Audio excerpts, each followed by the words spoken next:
Excella Education Study in USA assured scholarship. Contact 9881 నమస్కారం గురుగారు. గురుగారు, మనం శోభకృత్నామ సంవత్సరం నుంచి శ్రీ క్రోధినామ సంవత్సరంలో అడుగు పెట్టబోతున్నాం. ముందుగా మీకు శ్రీ క్రోధినామ సంవత్సర శుభాకాంక్షలు. మీకు కూడా తల్లి శుభాశీస్సులు. థ్యాంక్ యూ మీ ఛానల్ వాళ్ళు మీరందరూ కూడా సుఖ సంతోషాలతో ఉండాలని నేను కూడా కోరుకుంటున్నాను. థ్యాంక్ యూ గురుగారు. నా తరపు నుంచి, మా ప్రేక్షకుల తరపు నుంచి మీకు ధన్యవాదాలు. గురుగారు, అయితే ఈ క్రోధినామ సంవత్సరం అనగానే పేరు వినటానికే కొంచెం క్రోధి అని అంటే కోపము, ఆ రకంగా కొంచెం భయపెడుతుంది. అయితే ఏ రకంగా ఉండబోతుంది గురుగారు ఈ క్రోధినామ సంవత్సరంలో? మీరు ఈ క్వశ్చన్ నన్ను అడగడం కరెక్ట్ కాదేమో అనుకుంటాను నేను. అవునా? ఎలాగంటే ఇప్పుడు ఒక సిద్ధాంతి సంసారికుడు అయితే ఒకలాగా ఉంటుంది, సన్యాసి అయితే ఒకలాగా ఉంటుంది. మేము సన్యాస ధర్మంలో ఉన్నాం కాబట్టి అమంగళం ఎప్పుడు పలకవలదు. ఓకే, మా నియమం అది. ఒకవేళ అక్కడ అమంగళం జరిగేది ఉన్నా మంచిగా అవుతుంది అనాలే. మా వాక్కు బలం నుంచి అన్నది మంచిగా అవుతుంది. 100% డేంజర్ జరిగేది ఉన్నా 50% అన్న మంచి జరుగుతుంది.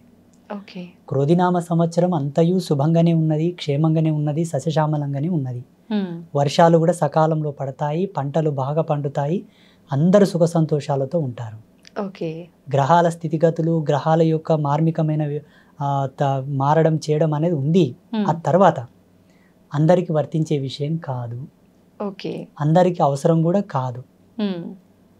పంచాంగ రచన, జ్యోతిష్య రచన, శాస్త్ర సిద్ధాంత రచన కేవలము మనిషి యొక్క కళ్యాణకారకమై రచించబడ్డాయి.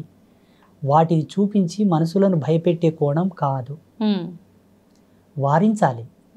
ఈ సమయంలో ఇలా గ్రహగతులు ఇలా మారబోతున్నాయి, రాసుల యొక్క సముదాయం ఇలా చేంజ్ అవ్వబోతుంది కాబట్టి దానికి ఎనర్జీ బూస్ట్ చేసే పూజలు చేయండి.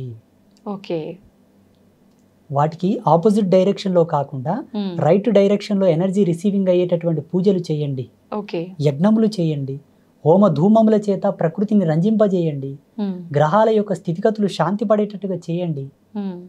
అలా, అంతేగాని ఈ రాశి వాళ్ళకి ఇది జరుగుతుంది, ఆ రాశి వాళ్ళకి ఇది జరుగుతుంది అని చెప్పగలిగే వాళ్లకు నేను ఒకటే చెప్తున్నాను. నిగ్రహానుగ్రహ సంపన్నులకే గ్రహాల మీద పట్టుంటది. నిగ్రహం, అనుగ్రహం. నిగ్రహం అంటే ఇంద్రియ నిగ్రహం కలిగిన వాళ్లకు, అనుగ్రహ సిద్ధి చేరిన వాళ్లకు మాత్రమే గ్రహాల మీద పట్టుంటది.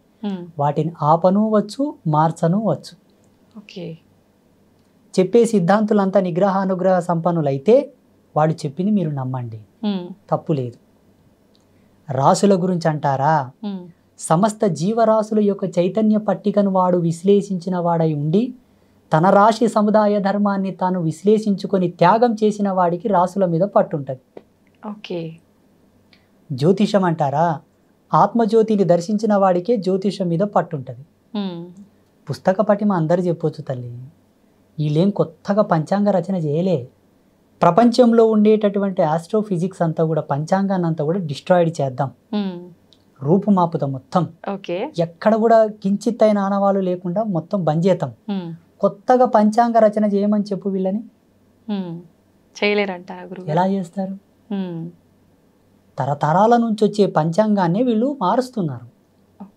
ఏ పూట కాపూట క్యాలెండర్ మారినట్లనే సమయానుసారంగా, గ్రహస్థితుల అనుసారంగా మన సిద్ధాంతులు వాటిని మార్చి కొత్తగా ప్రింట్ చేయించి ప్రచురిస్తున్నారు, చెబుతున్నారు.